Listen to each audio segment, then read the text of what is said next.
क्या हाल चाल है मेरे प्यारे बच्चों। आप सभी से मिलने के लिए एक बार फिर से मैं आ गया हूँ।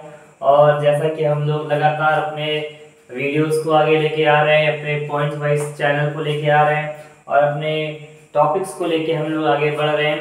तो बेटा, आज की जो वीडियो बनने वाली है, जो आज की जो हमारी क्लास लेक्चर बनने वाला है, वो क्लास 10th वाले बच्चों के लिए, ठीक है।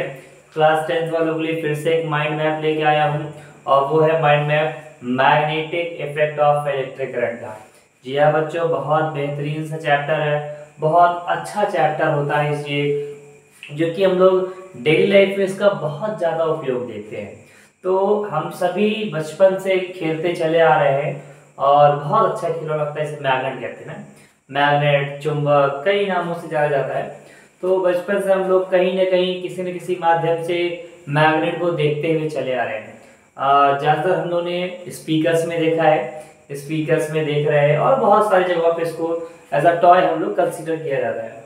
लेकिन ये मैग्नेट की हिस्ट्री क्या है, मैग्नेट के पीछे इसकी क्या प्रॉपर्टी है, क्या उसका सोर्स है, कितने टाइप्स के मैग्नेट होते हैं, इन सब के बारे में बड़ी क्यूरियोसिटी होती है कि सर ये कैसे बन रहा है, ये क्या हो रहा है और इस सब के पीछे कौन सा फिजिक्स या लॉजिक है।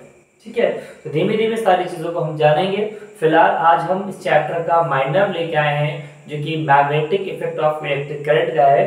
तो बिना समय को गवाए हुए चैप्टर का बनाते हैं माइंड मैप, आइए देखते हैं।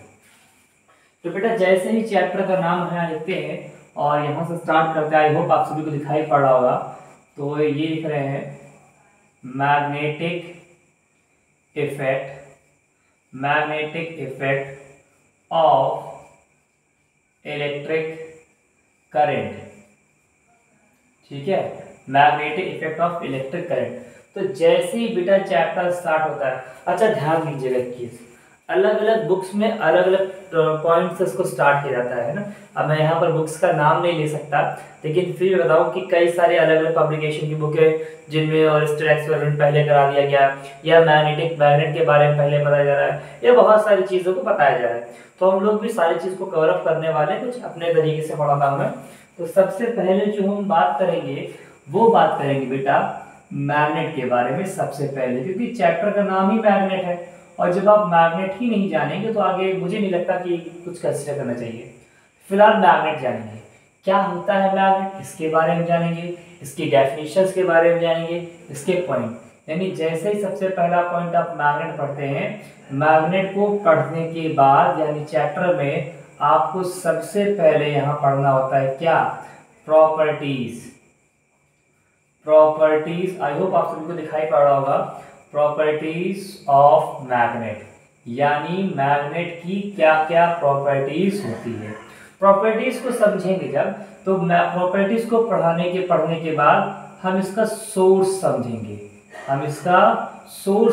कि मैग्नेट का क्या होता है। बेसिकली मैग्नेट जो होता है, बेसिकली सोर्स के माध्यम से मैं समझाता हूँ। एक आपका होता है नेचुरल,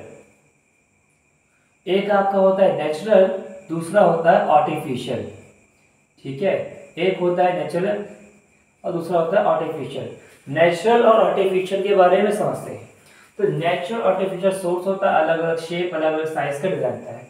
जो प्रॉपर्टीज पढ़ लेते हैं, तो प्रॉपर्टीज को पढ़ने के बाद अगला टॉपिक जो मैग्नेट से रिलेटेड होता है उसे कहते हैं, ध्यान से देखिएगा, उसे कहते हैं, क्या कहते हैं, उसे कहते हैं मैग्नेटिक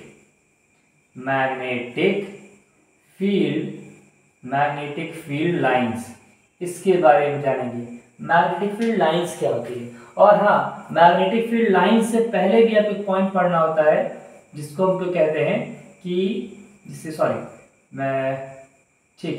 मैग्नेटिक फील्ड लाइंस के साथ ही पढ़ा देता हूँ। तो मैग्नेटिक फील्ड लाइंस में हम 4 से 5 पॉइंट्स पढ़ते हैं, यानी इसके अंदर नंबर ऑफ पॉइंट्स हमारे पास दे रखे हैं। ठीक है, यहाँ पे आपके सिलेबस में 4 से 5 पॉइंट्स है जिनके बारे में आपको पढ़ना है। और मैग्नेटिक फील्ड लाइन से पहले यहाँ पर टॉपिक आता है जिसको कहते हैं हम मैग्नेटिक फील्ड, यानी यहाँ पर मैग्नेटिक फील्ड के बारे में जानते हैं। तो मैग्नेटिक फील्ड हो गया और मैग्नेटिक फील्ड लाइन से 4 से 5 पॉइंट है। इंपॉर्टेंट पॉइंट्स यहाँ से निकल के आते हैं और यहाँ से हम ड्रॉ करते हैं, यानी how to draw magnetic field lines हम यहाँ सीखते हैं। कि मैग्नेटिक फील्ड लाइंस को ड्रॉ कैसे किया जाता है। तो जब आप मैग्नेटिक फील्ड लाइंस को ड्रॉ करना सीख जाते हैं, मैग्नेटिक फील्ड के बारे में जान जाते हैं, तो एक बहुत अच्छा टॉपिक मुझे लगता है जिसको हम कहते हैं जियोमैग्नेटिज्म कहते हैं। क्या कहते हैं? जियोमैग्नेटिज्म, यानी मैग्नेटिक फील्ड ऑफ अर्थ के बारे में समझते हैं। बहुत क्यूरियस टॉपिक होता है और अच्छा टॉपिक है, जिसे कहते हैं क्या? मैग्नेटिक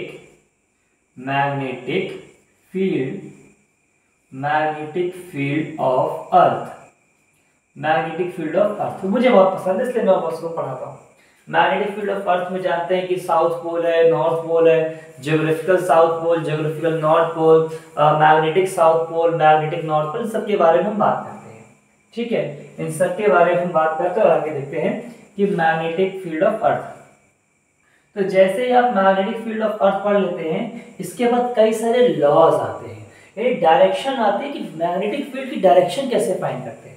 तो मैग्नेटिक फील्ड की डायरेक्शन को कई सारे हमारे पास लॉज हैं, अलग अलग तरीके से इसको पढ़ाए जा सकते हैं और मैं कुछ लॉज के नाम लिख रहा हूँ। जैसे सबसे पहला जो हमारे पास लॉज बात करेंगे, मैं यहाँ पर लॉज के बारे में लिखने जा रहा हूँ कि आपको कुछ नियम के बारे में पढ़ना होता है।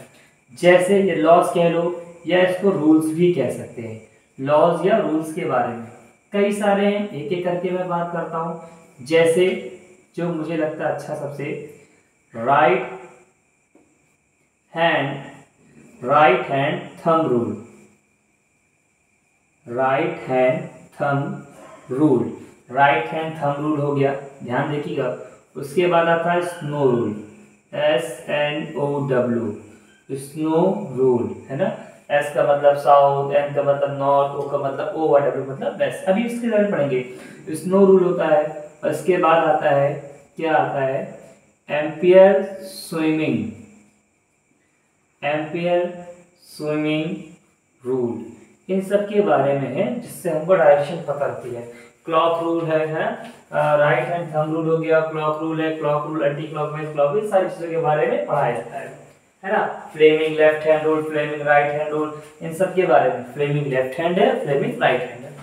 तो इन सब चीजों को जब आप पढ़ते हैं, लॉज और रूल्स को समझते हैं, तो यहाँ पे हमको देखना है इनका डायग्राम आपको अच्छे से आना चाहिए, डायग्राम आपको समझना चाहिए, नियम आपको याद होने चाहिए। स्कूल के टेस्ट में, बोर्ड्स में भी कभी-कभी लिखने के लिए आ जाते हैं। तो इन सब चीजों को जब आप पढ़ लेते हैं, तो छोटे छोटे टॉपिक हैं जो कि हमें और पढ़ने हैं और बहुत इंटरेस्टिंग सा टॉपिक है। मैं यहाँ पे आगे पढ़ाऊँ, जो कि मुझे लगता है यहाँ पे आप पढ़ सकते हैं कि ये देखिए। तो लॉज वगैरह के बाद जो हम लोग पढ़ते हैं, बहुत अच्छा लगता है मुझे पढ़ाना इसको। सोलेनॉइड के बारे में क्लास 12th में काफी डिटेल में दे रखा है। फिलहाल तो काफी 12th में डिटेल में दे रखा है। 10th में इसका ओवरव्यू दे रखा गया है, उसके बारे में बात करते हैं। सोलेनॉइड क्या होता है? तो कहेंगे सर, सोलेनॉइड एक टेम्परेरी मैग्नेट होता है, या इसको हम लोग इलेक्ट्रोमैग्नेट के नाम से भी जानते हैं। किसके नाम से? इलेक्ट्रोमैग्नेट। तो सोलेनॉइड क्या होता है, सोलेनॉइड की वर्किंग क्या है, सोलेनॉइड का इस्तेमाल क्या है, और सबसे बेहतर, सबसे जरूरी बात कि सोलेनॉइड बनता कैसे है। क्या हम घर पर सोलेनॉइड बना सकते हैं? क्या डेफिनेटली हम बना सकते हैं। स्कूल में कई सारे एग्जीबिशंस में बच्चे इसको बनाते हैं और देखते हैं। यानी सोलेनॉइड में क्या क्या है, सोलेनॉइड का आपको कुछ पॉइंट्स यहाँ पे ध्यान देना चाहिए। जैसे इसका प्रिंसिपल, कि किस प्रिंसिपल पे काम कर रहा है। उसके बाद इसका कंस्ट्रक्शन के ऊपर बात करेंगे। प्रिंसिपल हो गया, कंस्ट्रक्शन हो गया, है ना। इसका जो और चीजें होती है, प्रिंसिपल हो गया, कंस्ट्रक्शन हो गया, यूजेस हो गया, और बहुत सारी चीजें हैं, क्या क्या इस्तेमाल होता है, क्या क्या होता है। सोलेनॉइड एक इलेक्ट्रोमैग्नेट है, जिसके बारे में आपको जानना है। उसके बाद एक टॉपिक आता है जिसे इलेक्ट्रिक मोटर, यानी टॉपिक है जो हम लोग पढ़ते हैं, और ये पढ़ते हैं कि इसके अंदर आपको पढ़ना होता है इलेक्ट्रिक मोटर के बारे में, कि इलेक्ट्रिक मोटर कैसे काम करती है, किस सिद्धांत पे काम कर रही है। उसके बाद एक टॉपिक आता है जिसको हम कहते हैं जनरेटर के बारे में, कि जनरेटर कैसे काम करता है। अब इलेक्ट्रोमैग्नेटिक इंडक्शन एक फिनोमेना है, जो कि और डिटेल में जो पढ़ेंगे इसको चैप्टर को तो समझेंगे। इलेक्ट्रोमैग्नेटिक इंडक्शन, इलेक्ट्रोमैग्नेटिक इंडक्शन के ऊपर बेस्ड ये सारी फिनोमेना होती है, सारी मशीन काम करती हैं, उसके बारे में जानेंगे। तो मैं यहीं पे आपको बना दे रहा हूँ, जिसको आपको जानना होगा कि इलेक्ट्रोमैग्नेटिक इंडक्शन के बारे में जानना चाहिए और पढ़ना भी पड़ेगा कि इलेक्ट्रोमैग्नेटिक इंडक्शन क्या होता है, इस सब के बारे में बात करेंगे। जब इन सब चीजों को पढ़ लिया जाएगा ना बेटा, तो एक चीज और पढ़ेंगे,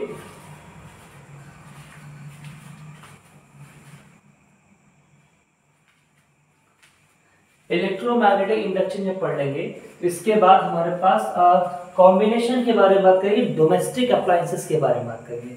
ऐसे कौन कौन से अप्लायंसेस हैं जिनके अंदर हम लोग मैग्नेट का इस्तेमाल कर रहे हैं, उनके बारे में थोड़ा सा जानकारी प्राप्त करेंगे।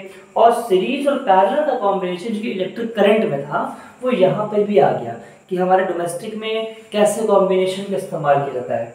तो मैग्नेट में पढ़ाने के लिए तो बेटा बहुत कुछ है, और भी सारी चीज़ें हैं। यहाँ पर बेसिकली इतनी बातें जो है वो हमको मेजरली क्लास 10th में पढ़नी ही पढ़नी है कि मैग्नेट क्या होता है, उसकी प्रॉपर्टी क्या है, उसका सोर्स क्या है, मैग्नेटिक फील्ड क्या होती है, मैग्नेटिक फील्ड लाइंस क्या होती है, उसके रूल्स क्या है ना, रूल्स पढ़ेंगे।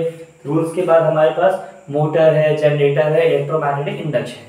इन सब चीज़ों को बहुत बेहतरीन तरीके से पढ़ाया जाता है, और आई होप आप सभी पढ़ाई में जुड़ गए होंगे, तैयारी में जुड़ गए होंगे।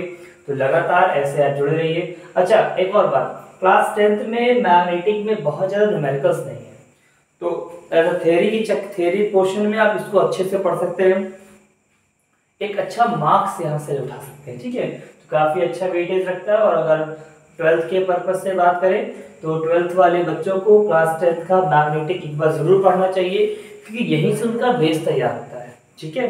तो और भी सारी चीज़ें हैं, पॉइंट यहाँ पे हैं, जो कि हम एक पेपर का यानी चैप्टर का लेआउट बना रहे हैं। तो लेआउट में हमें मेजरली इन सब बातों पे ध्यान देना है। उसके बाद इनके अंदर क्या क्या चीज़ें हैं वो हम चैप्टर के अंदर पढ़ेंगे, ठीक है।